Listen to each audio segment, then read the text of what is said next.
Well, good morning, everybody, and welcome to the opening panel of Day 2 of the Chicago Forum on Global Cities. I should start by congratulating the organizers of the conference with their brilliant foresight in putting this panel right at the top of the two-day event. Because when they planned this whole program several months ago, they could not have planned for Donald Trump coming out just last week to talk with the announcement that the US was pulling out of the Paris Climate Accord.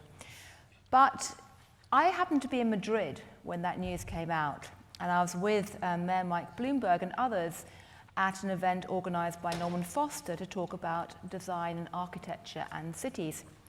And a few moments after the news broke, Bloomberg turned around and said, well, obviously, this is symbolically very important, but the dirty secret is that actually it's been cities, states, but particularly cities and companies that have been driving much of the climate change debate over the last couple of years, much of the action, and now that's going to be even more so.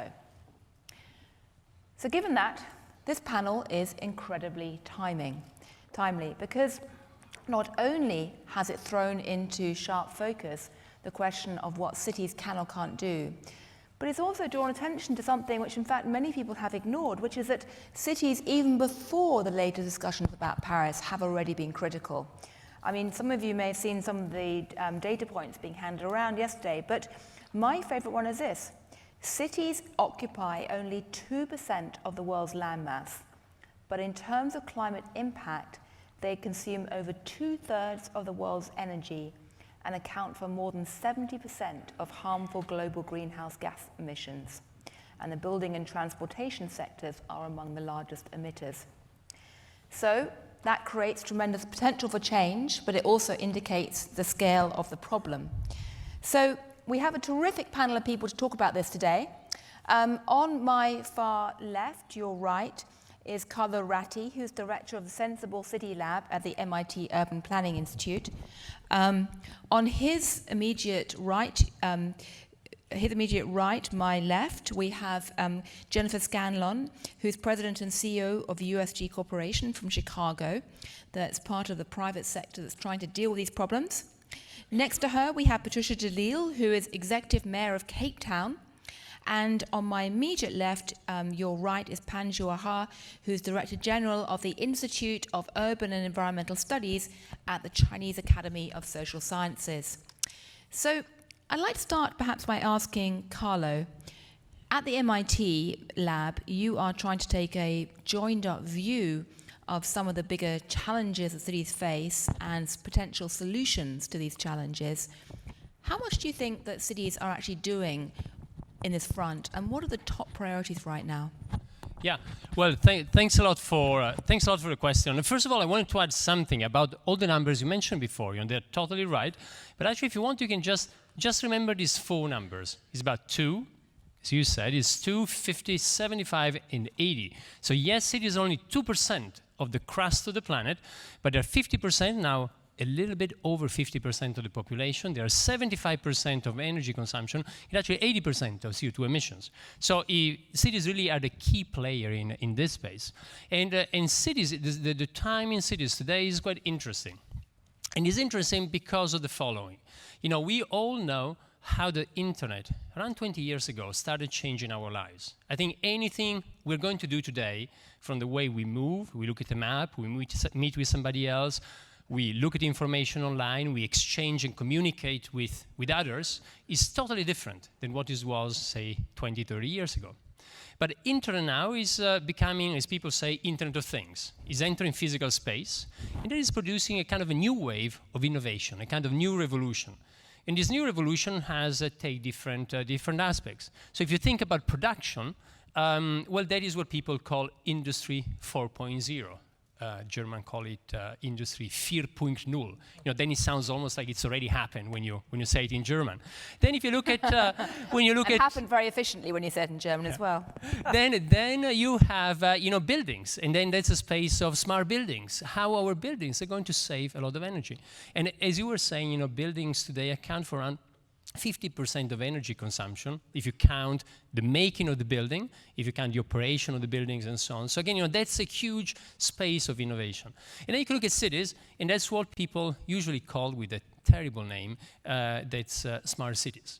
We like more to say sensible cities. We like the idea that humans should be at the center of that, not technology. But what is behind, from a technological point of view, is very, very clear. Is this internet becoming Internet of Things and allowing us to do many different things. Now, very briefly, how is this going to impact what you were saying in terms of sustainability? Now, sustainability means a couple of things. Means, first of all, we can be more efficient in the way we use resources. And I'll give you just an example. It came to mind because you mentioned Mayor Bloomberg. Mayor Bloomberg, when he was mayor of New York, he was passionate about data. He built an empire, also his company, through data. Actually, in his office, he had a little sign that said, in God we trust. Everybody else, bring data. And then he also had a sign saying, if you can't measure it, you can't manage it, which again is very, very powerful. I'll only say nice. And when he was mayor of New York, he actually opened up a lot of data, including data from the Taxi and Limousine Commission. I'll tell you now a little story. Then at MIT, we just got a bunch of the data. We downloaded it. It was freely accessible for research. And then we started analyzing the data. And by analyzing the data, we discovered a lot of trips by taxis in New York could actually be shared between different people. Now, that led to new mathematics we had to develop in order to analyze and to say how many trips could be shared. But the final results is actually a few papers that then led to a major collaboration with Uber. As you might know, Uber Pool does exactly that. On how, by doing that, we can be much more efficient. Today, there's a lot of capacity on the road of people driving a 5-seater, but just one person inside. And then you can share that. You can actually satisfy the same mobility demand with much less infrastructure, with much less energy consumption, congestion, and pollution. I'll tell you just a little anecdote, and then I'll stop, is that when our research came out, the New York Times, no, not the Financial Times, be much more serious, but the New York Times wrote a long review and said, this research is interesting, but you know what? No New Yorker would want to share anything else with any other New Yorker, let alone a car. Well, you know what? Since then, which is just a few years ago, now, as I said, we're working with Uber and analyzing a lot of their Uber Pool data, and Uber Pool has been an incredible success. In San Francisco, over 50% of all trips are actually done by Uber Pool, so two people sharing the same car. And again, if you share a car, it means you're removing one car from the streets, which means less energy consumption, pollution, congestion, and so on. And I will not tell you about what our researchers at MIT are thinking about this next, which is combining Uber Pool with Tinder. That's a different story. But I think the mind boggles. This is early morning still, so. But anyway, that was a kind of a little story about cities. Yes, are crucial for addressing some of these challenges, but a lot of experimentation is happening in cities. Mobility is one example. With self-driving will be one of the biggest innovation spaces, but mobility, energy, waste, water, citizen participation, all of this is going to be affected by Internet of Things. Right. And so I think there's a lot of hope there, even if if you got a president who might have taken a turn we most of us might not be sympathetic with, I think there's still a lot of hope that cities can take action. Final thing, if you look at a map of our planet from the sky, you don't see the United States. You don't see states. You don't see nation states. You don't see regions. But you see one thing, and that's cities. Wow, that's a great way to frame it. I must say, I don't think these nice Midwesterners have any problem with sharing cars. Not like the aggressive New Yorkers. But Uber is a fascinating example, not just because of the fact it does show that you can use technology to change people's behavior and do things which were once unimaginable, but it also shows actually the ability of humans to change much faster than people expect when they're given the right incentives, and actually technology is unleashed, can be quite remarkable, yes, both for good and bad. And I'd like to turn to Patricia, because you are the only person on the panel who actually is in charge of something, in charge of a city. You are our Petri dish experiment in terms of what you can and can't do. You're in charge of a very fast-growing city, Cape Town, which in some ways is quite sophisticated and quite advanced, but also has all the emerging market problems of urban sprawl very intensely. So how are you in Cape Town trying to create a more sustainable or more environmentally climate change friendly city? Thank you and good morning to all. I would like to start by pledging solidarity with all the mayors in the United States and indeed around the world that we will continue to walk the talk to address climate change. President Donald Trump is no different than any other national president. The only thing that they are good at is signing agreements and breaking agreements, while cities must do the work. So we will continue to work with all the cities around the world to tackle climate change.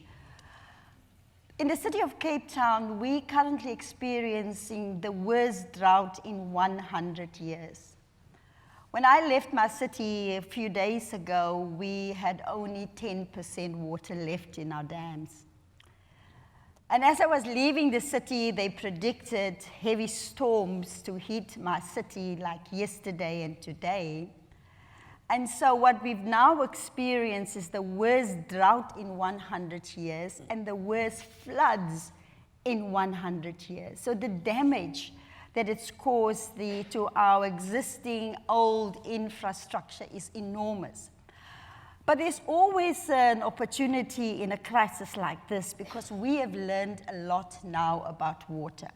First of all, you can only save water while you still have water.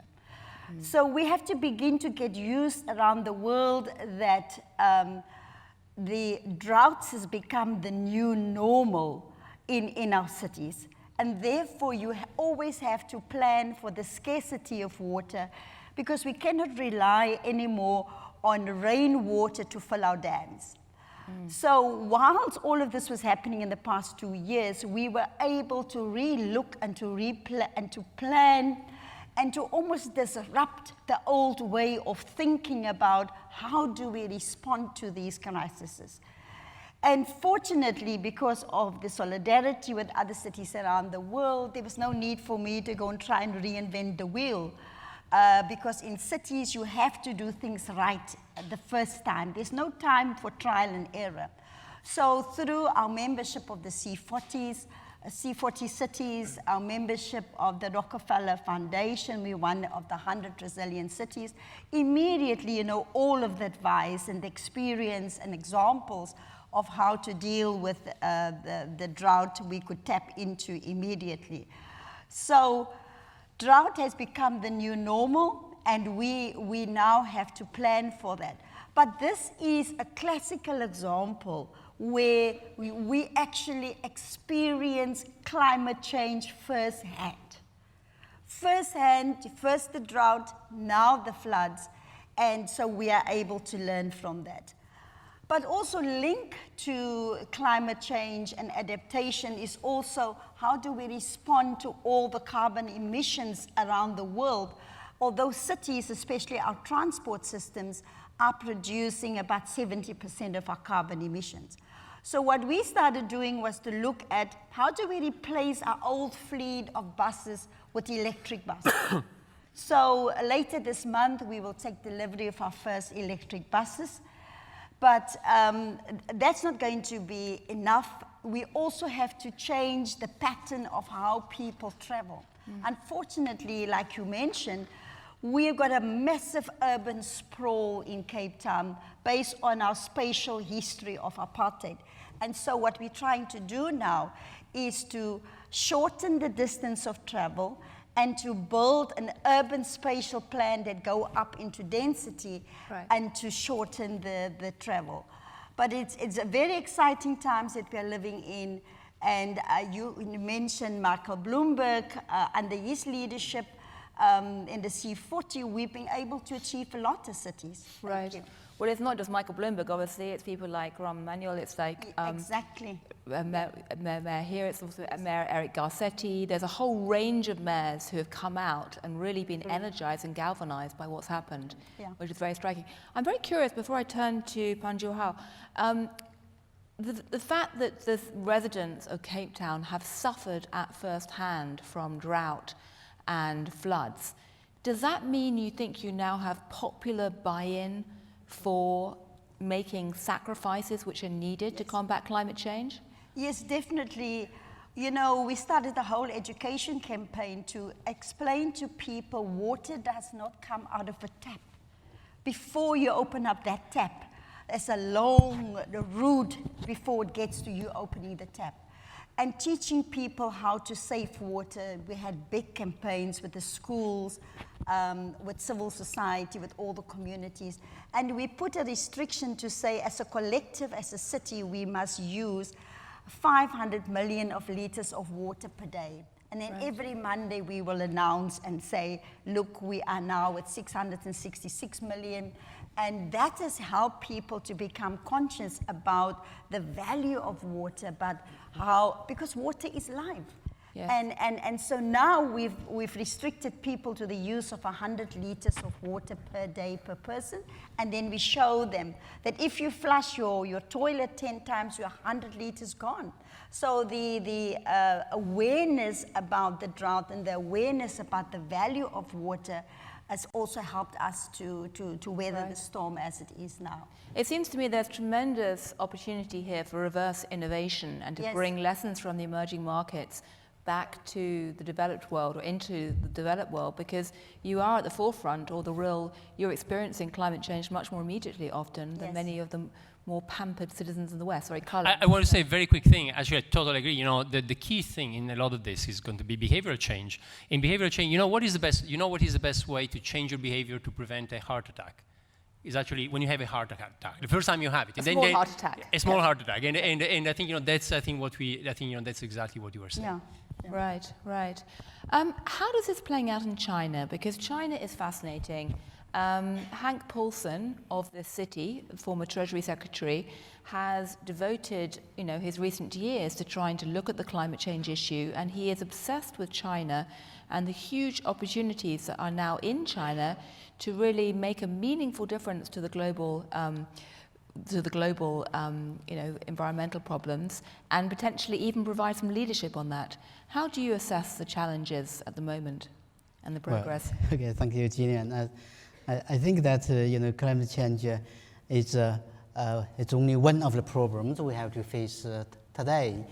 In particular, in the rapid and large scale of urbanization process in China, we face many challenges. Then I think that you have only water shortage, and in China, the cities we have water shortage, water pollution, air pollution, and traffic congestion, many more problems. I think that in our understanding, all these are somewhat connected. So for low carbon development, for addressing climate change, it's not only for the sake of carbon, and it's for, there's one stone, multiple birds. For one thing, that you can have a better air quality, you can have energy security, and also you can generate job opportunities, and so many opportunities. I think that if you deal with climate change, and so in this case, I think that climate change is something that we want to do and we need to do. It's not something that we are asked to do. So that's the difference, because this makes us have an understanding that President Donald Trump makes the world more united and more determined to fight against climate change. And in the Chinese cities, actions are actually taken. Take Beijing as one example. Beijing, by the way, a city with a population size of over 21 million. We're going to, it's been already eliminated the direct burning of coals, and this alone would reduce air pollutants somewhat substantially by some a quarter of the all pollutants, and this is replaced by cleaner natural gas and also renewable energy resources. And this, you can have the jobs and you have everything. And also, the technological upgrading is very much accelerating in the Chinese cities as well. Look at in the automobile sector. Because, some 15 years ago, the automobile, standard is Euro 1. And now in 15 years, we are Euro 5 and Euro 6, much higher standard than Euro 5, the highest standard in Europe. So, this only in 15 years. And then, the energy is more efficient and, emission is much less. And if you look at the lighting, 15 years earlier, that's, not energy efficient lighting. And now everything is LEDs. So it's so energy efficient. That's for the benefits of your own. You save money, you save energy, you protect the environment, and also you have some ecological benefits as well. For instance, if you dig the coal out of the ground, and then you would destroy, the natural, aquifer system, and then, the water will be a even more serious problem. And then, if you really disregard the burning of coal, and then you would have avoid land degradation as well. So I think that altogether, we believe that addressing climate change is not only towards the global longer benefits, but also to our immediate benefits. Right. Now, again, I'm curious to hear your views on the same question I asked Patricia, because China has already created an environment where people are very aware of the cost of not addressing climate change, or the cost of pollution. And it's one of the few areas where the population has expressed political views in sometimes quite forceful ways. There have been demonstrations, there's lots of discussion on social media. Do you think the Chinese population understands clearly the need to change course through their own experience of living with pollution? I think there's no doubt. If you go to China now, in the cities you have, numerous called, bicycles. You need to register and use your mobile, and then, you scan it and you read it, 1 RMB yuan per hour, that is, 15 cents US cents per hour. And people don't have to drive their cars, and they don't have to even go to the underground. Right. They simply, ride the bicycle. That's so convenient. Yes. So, I think that, that no doubt, the consumers, the general public, the urban citizens, they are aware and they are taking actions. They are actually making the directions for change.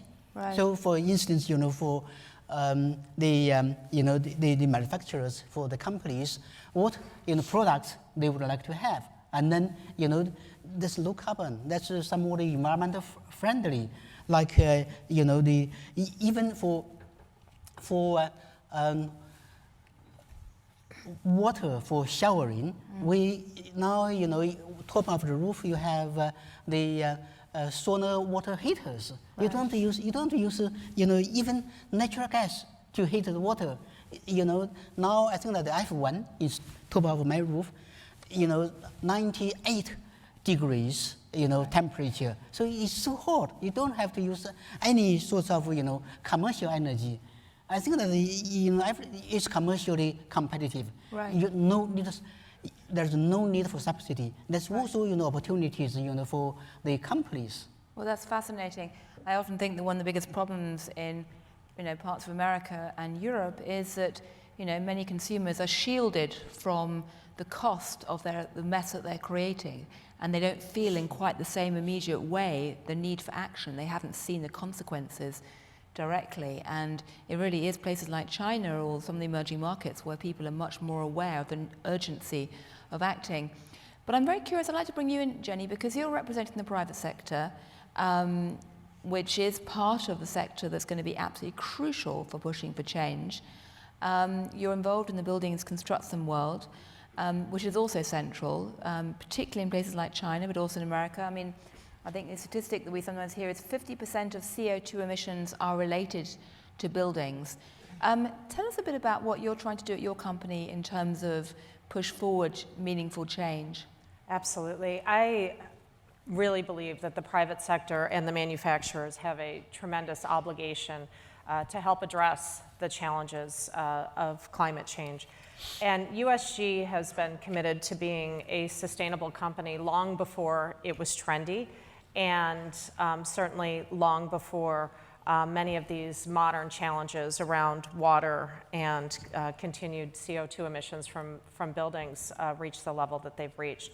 Our vision as one of the leading manufacturers of building products and innovative solutions around the world is to create products that help reduce not only the amount of CO2 emissions, but also the embodied energy used in the building construction sector. And that's really the amount of energy used in the production of concrete, the operations of the building, the design of the building, and everything into there. Is this one of your buildings here? Yes, All right. exactly. So thinking through that life cycle of the materials, both from the way that they're produced all the way through to the time in which a building may be demolished and have the opportunity to recycle the product. USG has been a leader in many of the construction practices that have led to sustainable construction practices. We were a founding member of the US Green Building Council almost 25 years ago.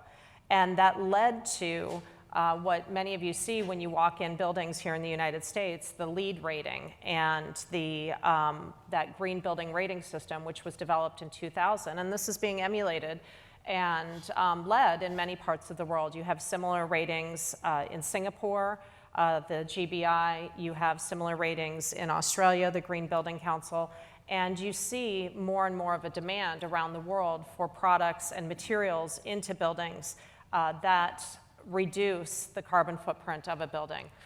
Architecture 2030 was formed by a group of leading architects almost 15 years ago with the goal of reducing the carbon emissions of the building process, of the buildings themselves, by 50% by 2030.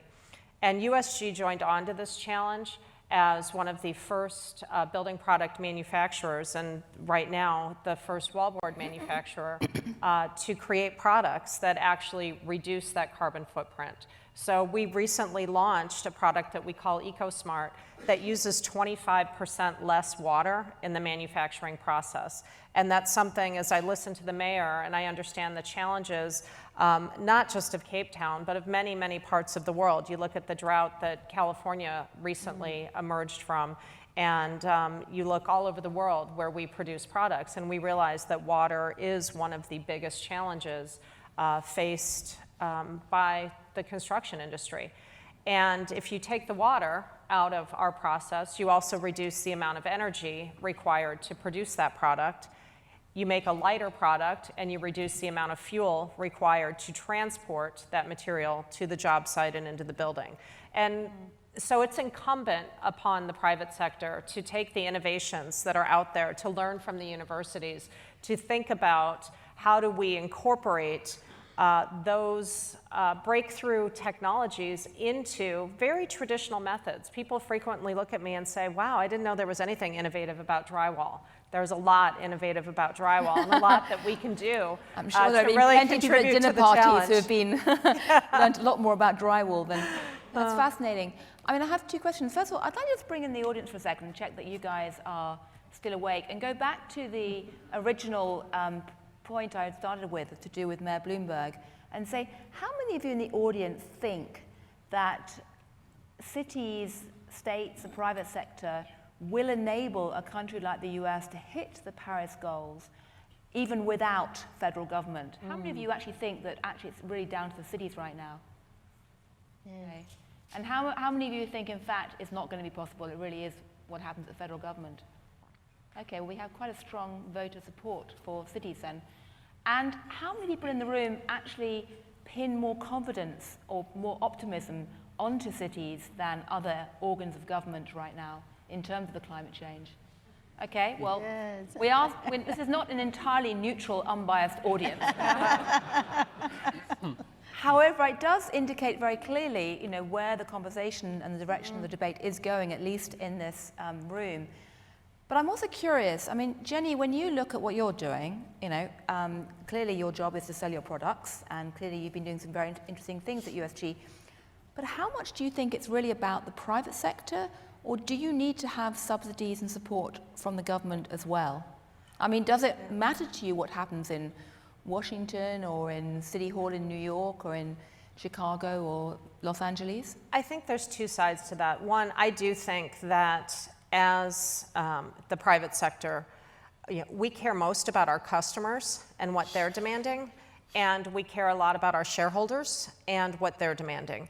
And both our customers see value in products that address this challenge, and we have shareholders who believe very strongly in companies and investing in companies that are addressing the challenge of climate change.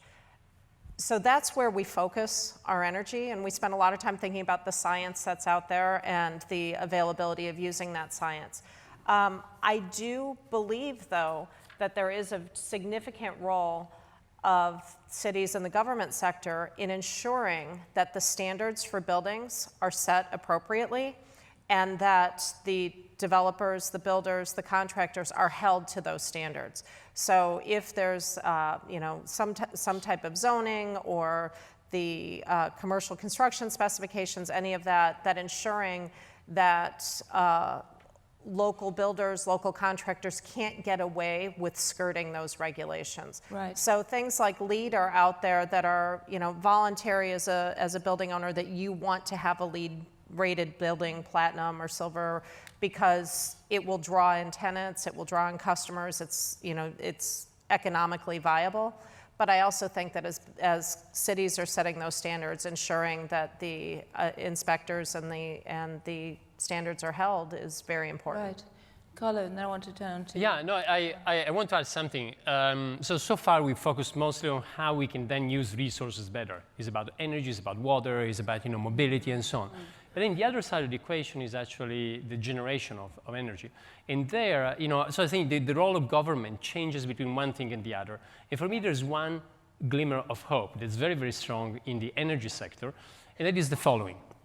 Is that, regardless of what Donald Trump might decide and so on, for the first time this year, you got the megawatt hour, which is the key parameter in order to see energy generation. The cost per megawatt hour of solar that in different countries around the planet went at $25 and below. Now, just to give you a sense, a megawatt hour is 1.6 barrels. A barrel of oil is 1.6 megawatt hour. So that means, that means the equivalent of having oil, which is significantly below $50. And that means, that solar becomes more competitive, and with the curves we've been seeing, is going to be more competitive than coal generation and than anything else. And so at that point, whatever the government might decide, then there, just the market is going to win. I was reading actually just a week ago about the announcement of one of the major utilities, ENEL, and they say regardless of what happens, they're going to over 50%. Actually, all of the new capacity they're going to add is going to be renewable, and from now onwards, and just because it makes economic sense. So I think in some cases, and this is the other side of the equation, is the generation. I think for the first time, the world has reached an incredible threshold, which is the solar is more competitive than most other sources. Right. Patricia, in Cape Town, how is the energy equation playing out there? I mean, are you seeing more use of solar instead of other forms of energy? Yes, first of all, in the city of Cape Town, we set ourselves a target to have 20% renewable energy as part of our mix of energy use. And so we are turning to wind, solar, also photovoltaic panels. The only obstacle to us achieving our 20% by 2020 is, of course, our national government that is preventing the city from buying energy directly from independent power producers. I believe that I want to give the people in the city of Cape Town the choice what kind of energy they want to use and also what they want to pay for that energy. And so I'm taking my national government to court because I believe that we must be allowed to buy directly from independent power producers. Well, that's quite a strong statement of intent. Yeah, because that's the only way they listen. You waste a lot of time by, writing to a minister at national level. Sometimes can take them 2 years just to acknowledge your letter. Because we don't have time and we have to save our planet, the urgency is that if we go to court, we've asked the court to give a declaratory order, whether in terms of our constitution and whether as a different sphere of government that we are able to procure our own energy. Wow. When is that court case going to be heard? In the next 2 months. Fabulous. Well, Yes. we'll all be watching out for it. Maybe there's other bits of reverse innovation we can learn there. Maybe other, cities and areas could also be looking at, using the law courts. But And also, some of the big major companies in the city, they have rolled out photovoltaic panels on their roofs, and they're generating their own electricity, and what they don't use, they put back into the grid of the city, and then we offset it against their account.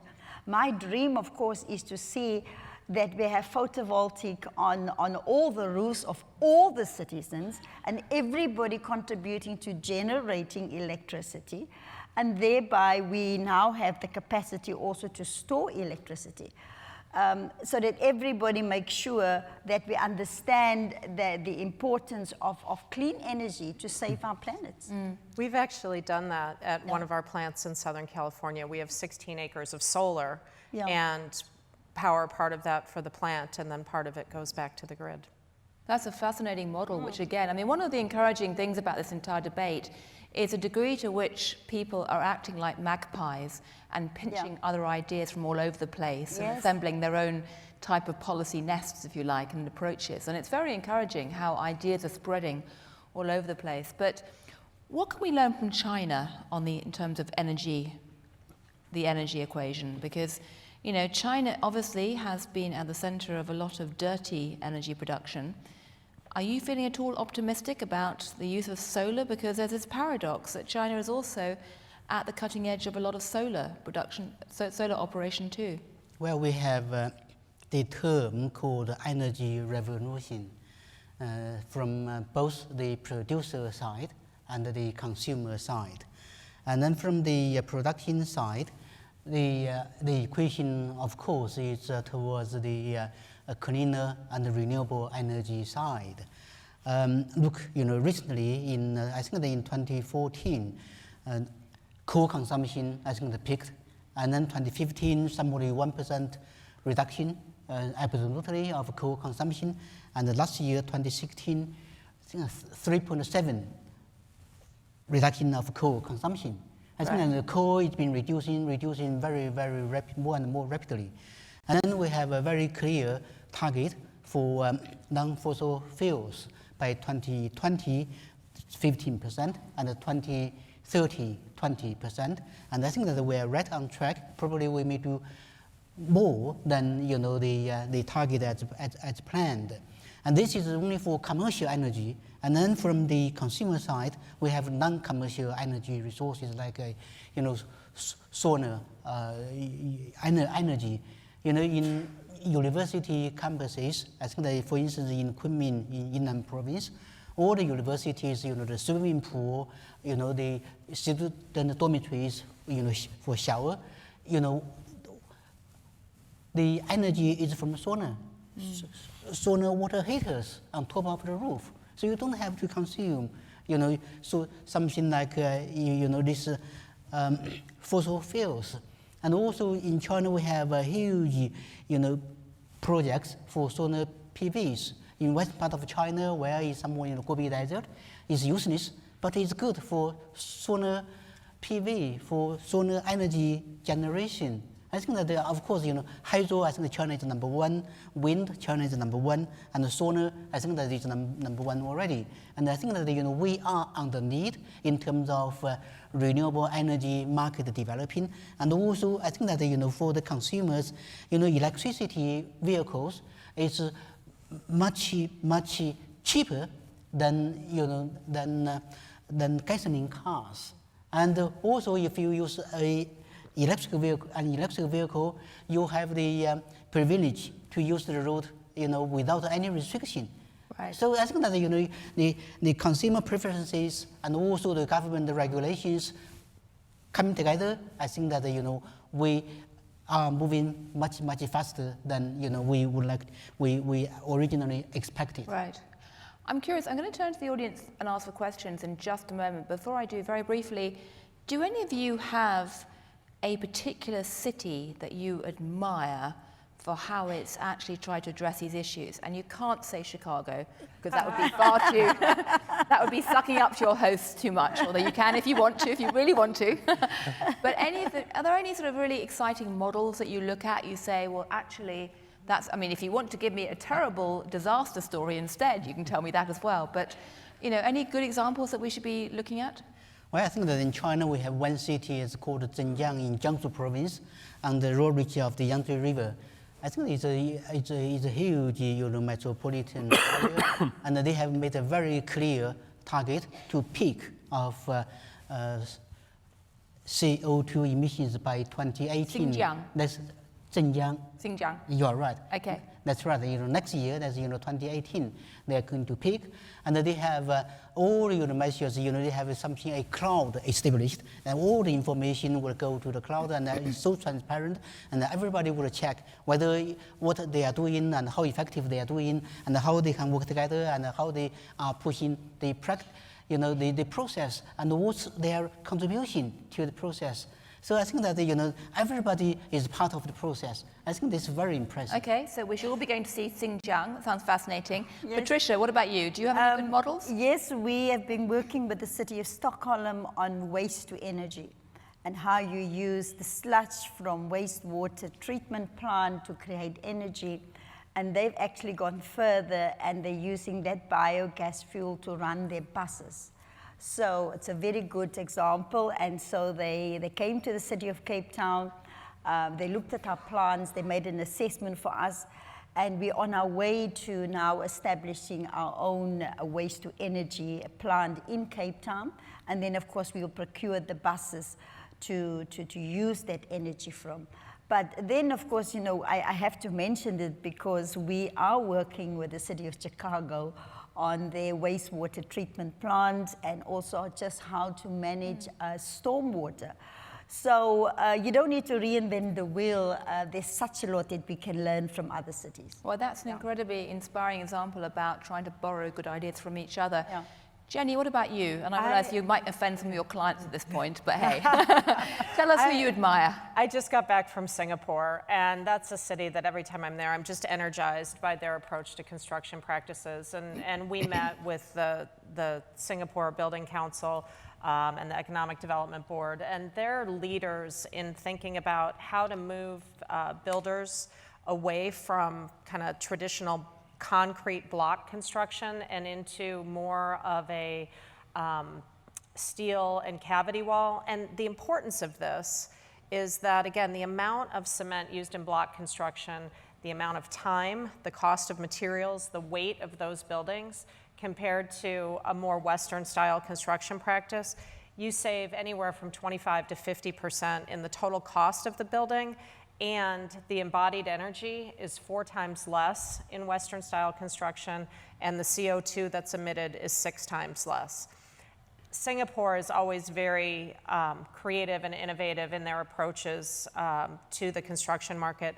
They are really pushing and advocating for innovations in Western style construction, and also in modular construction that can reduce the time and the energy associated with the building, as well as then the total amount of emissions. So it's a neat city to visit. There's a lot going on there. Okay, fascinating. Xinjiang, Stockholm, Singapore, Carlos.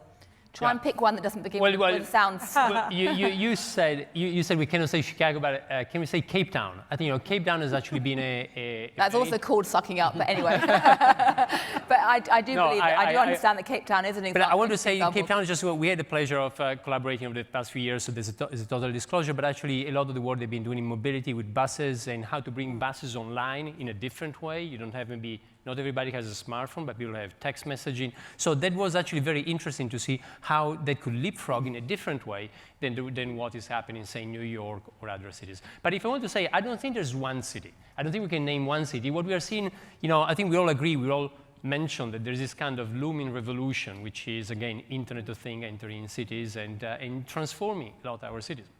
So I think different cities are exploring different dimensions. So I would say, again, Singapore is experimenting a lot in construction, also in mobility. We've been engaged with them over the past few years on launching last year the first fleet of self-driving vehicles ever that is accessible to the public. So you can just get your phone, call the self-driving vehicle, and so on. So we want to be a test bed for that. I think Singapore is doing very interesting things. Sometimes perhaps a little bit top-down is an approach, but still very interesting. Copenhagen, I think, is really focusing on sustainability since, I think, 2009, when Rit Bierengard was the mayor, and, during COP15, and she really, is their goal of becoming energy, CO2 neutral, carbon neutral very, very soon. I think Boston is doing a lot of work in this space, looking at citizen sustainability. So I don't think there's just one model. I think we're seeing different cities experimenting in different ways. So maybe from a more philosophical point of view, you could respond with, it was a great journalist, French journalist from the past century called Georges Perec. And in one of his books, he looks at the question, what is the best place to live in Paris? And he ends up with the answer saying, maybe my ideal home in Paris would be the one where my kitchen faces Les Halles, where my living room is next to the Parc Monceau, and so on, different parts. And so I think that's what's happening in cities. Different cities, if you compose them together, then you get the ideal city. Right. And anyone like to mention a disaster zone that they despair of?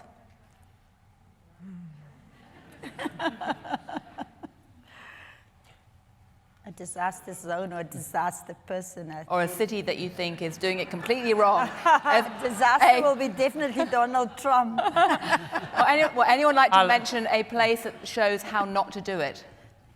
Well, I'm Italian, so perhaps I can say it. I think everybody would agree in Italy today that for a number of reasons, including political reasons, Rome today is in a very difficult state. You might have heard, in Rome they had the problem that already happened in Naples a few years ago about not even being able to manage the waste management system.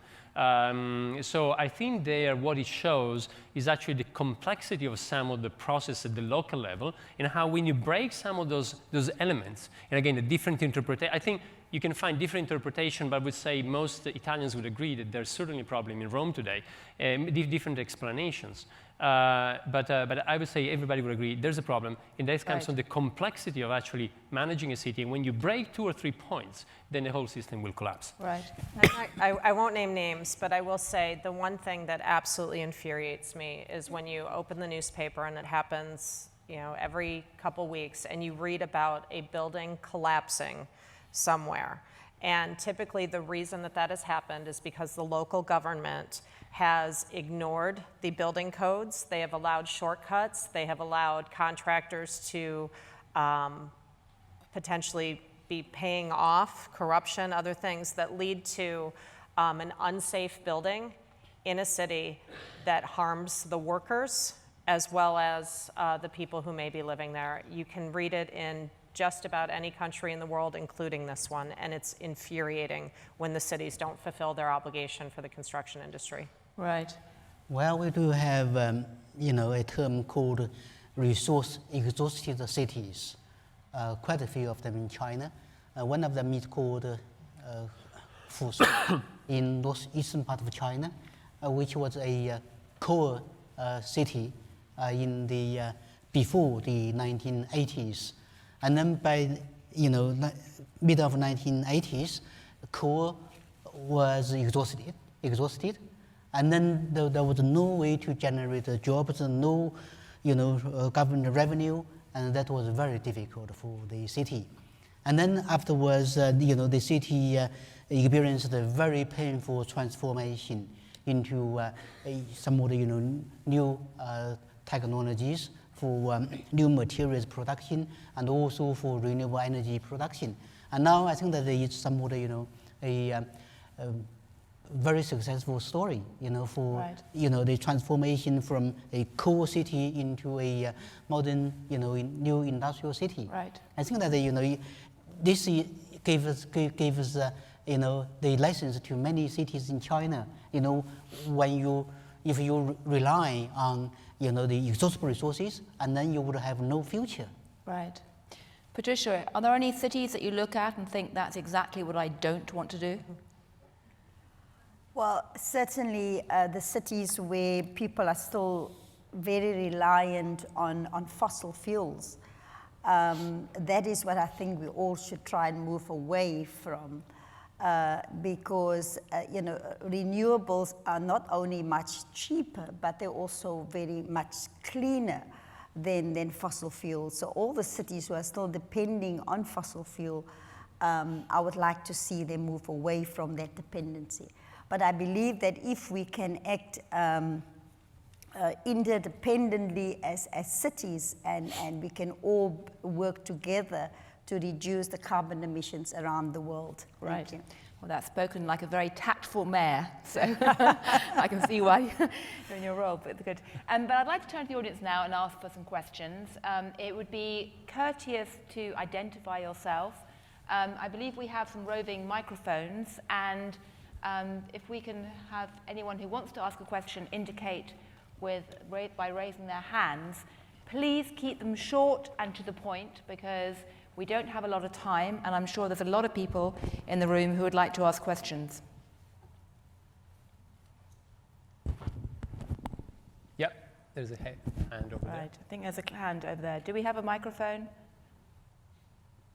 Okay, well, maybe you can just, there's a microphone coming down. If you could raise your hand again. Yeah. Yes. Yep. Do we have a microphone? All right, well, maybe you can just shout, perhaps.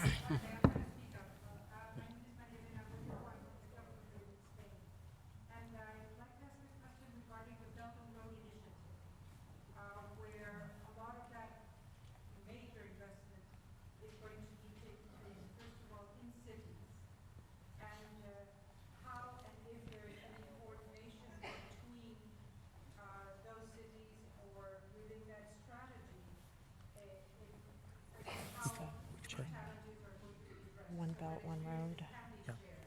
That's a fascinating question. Yep. The question is basically, for those of you who couldn't hear it, China, given that China is embarking on this massive Belt and Road initiative, how is that going to be playing out in the environmental sense, and are cities going to be at the core of that? Well, I think that the Belt and Road Initiative is to be strictly low carbon and green. The government has made very clear regulations that all the investments will have to be environmentally friendly. So the regulations there, and also in terms of the industries, some of them, will be somewhat, material intensive, like, for infrastructure, it has to be energy and material intensive. But even though they are material and energy intensive, they have to be somewhat, energy efficient. For instance, in thermal power generation, in China we have the technology called super critical thermal power generation technologies, which can be very efficient. Only 270 grams of coal, you would be able to generate 1 kilowatt electricity. But currently, normally we have some 350 grams. So these technologies, when they are invested locally, and then they would be the most energy efficient thermal power generation technologies. So even they are energy intensive, but they are energy efficient. And of course, renewable energies are the major sector to be invested for distributed grids, like solar, wind, and also hydro is high on the agenda for investment. Right. That's fascinating. Any more questions? Oh, sorry. Yeah, there's a hand here. Yeah. Do we have a microphone at all, or? No, still. Okay, well, again, if you can just shout, that would be great. Oh, no, microphone coming. Yeah.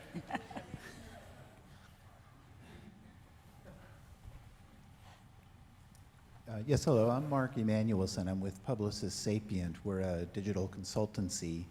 I'm interested, you made the point at the beginning, Gillian, about if you can't measure it, you can't manage it. And I was wondering, what's your view on data and the collection of information and data, and particularly open data initiatives where you're making data available to the public or to stakeholders in the cities as a way of driving change around climate change? Who would like to address that? Sure. Carlo. Happy to start. I think data is crucial today. Is going to be more and more important as we look forward. Data is just a byproduct of what we were saying before. This convergence of digital and physical means that most activities in cities, and most activities in our lives, actually leave digital traces. And then, if you got digital traces, then you measure many things. We couldn't see a city with all the movement of cars and so on just 10, 15 years ago. Now that's what we all look every day. If you just open a Google map and we see when there's a traffic jam and so on. So that has been an incredible change. And the same applies to many other dimensions. Now, there's no doubt data is crucial because it's like a digital copy of our physical world. And then we can take this digital copy, we can analyze it, we can use it for models, we can understand where the problems are, and then, yes, we can fix them. Now, about opening up the data is a bit more tricky, because open data actually, and a major open data initiative was launched, I think now 5 years ago at the beginning of the second Obama administration. And certainly open data is amazing if you look at a lot of government data. We've seen examples also in London. We were engaged a little bit with the London Open Data Initiative. And in London, just by opening up all the data, for instance, coming from Transport for London, they actually developed a whole ecosystem of people who thought about new apps in order to give information to citizens, to facilitate mobility in the city, to understand bottlenecks and so on. So if you look at government data, that's great. But clearly, there's another type of data which is very private. If you think about some big companies, depending on which smartphone you have, know basically everything about your life. At the end of the day, every day, at the end of the day, they probably have a collection of many thousands of data points about you, all where you've been, what you've done, what you were doing, if you were running, if you were on a car, with which shops you went, and so on. And their data is, at the moment, is just used in the private sector. These companies are making a lot of money by using the data for advertising purposes and to know everything about you. So clearly, you cannot easily open the data.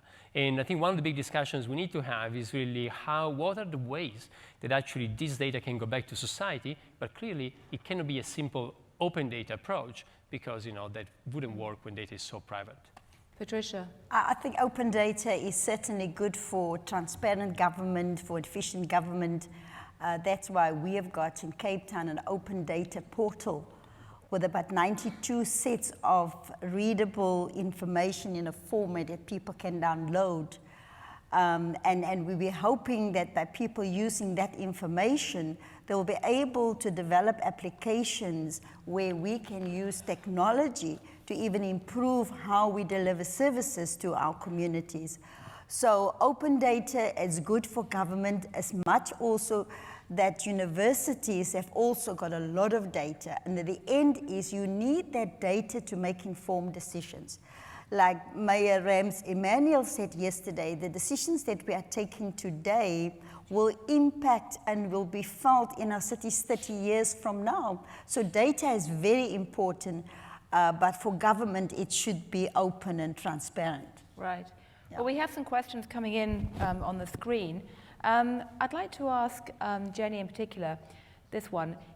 The question is this: it's one thing to plan for efficiency in new buildings.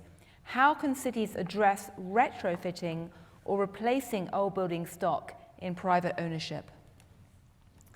Yeah, I think when you look at overall construction markets, about 50% is new and 50% is repair and remodel. And when you're in a situation, either commercial or residential, and have the opportunity to reuse and think about what those modern technologies are, I think the place to start is to realize that the existing buildings emit almost 50% of CO2 into the environment. And so elements like insulation, windows, low VOC types of materials can make a very, very significant difference. So it's not just the new construction, it is the repair and remodel as well. Can I add just something quickly? Certainly when you repair remodel, that's great, but still, that's a fraction of most of the homes we live in, maybe for 20 years, without a big remodeling exercise. And for that, to me, a big hope comes from something else, which is some of these things finally have a financial return. If you think about insulation, then you get it back. And seeing some of the companies like the utilities going there and saying, well, okay, no worries, I'm going to take care of the investment at the beginning. And then, you keep on paying the same amount of money, but your house will be insulated, take care of that, and in 20 years, you will also, you will share some of the benefits, but I will cover the upfront cost and then leave it to you. I think that type of thinking, which is happening a lot, for instance, in cities, about, big companies going to city and say, well, I'm going to change all the lights in the city and put everything LEDs. And then, we're going to share the savings together, and the companies put in the capital at the beginning. I think that type of approach, I think, could be very, very valuable to go to millions of people, even if they're not doing a full remodeling, and just saying we can insulate the home better, we can, change the lighting, and so on. Right, that's interesting.